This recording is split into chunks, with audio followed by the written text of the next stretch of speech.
Day 89 of mini explorations coming at you. Today I'm using some mat board, some encaustic paint, some painter's tape, India ink, and some book pages, and probably a few other supplies to create this little mini painting. Creating the background first, I'm not really sure exactly where this is going, but for some reason I just really felt like white, black, and red today.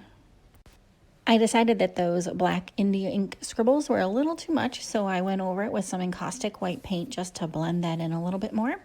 And then since I was using the black India ink on the background, I decided to use it on the book pages and added some water to it just to kind of spritz it around and see what kind of pattern I got. That black India ink on those book pages is now dry, so I picked out a few pieces that I thought I liked, tore them up a bit, and just coming up with a layout that looks pleasing to me, I decided to go ahead and take that bigger piece and stick it down to the encaustic mat board, and then I decide to stitch using those little pieces. I take them to my sewing machine and stitch them up. Adding just a few final touches in with some Inktense pencil and really making sure everything's burnishing down, scraping back a few layers, adding a few layers in, a little bit of back and forth, and then of course torching between each layer. Adding in a few little final collage pieces and a few final details, and day 89 is almost done.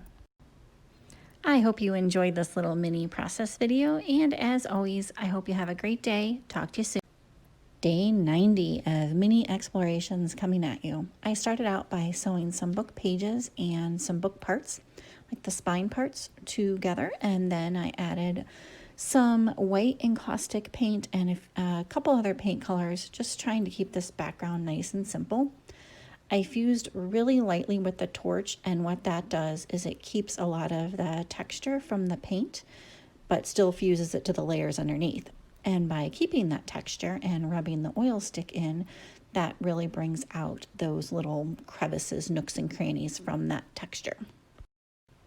I was keeping that background nice and simple so that the book pages and stitching and everything would really pop off of that background and kind of take center stage for the piece of art.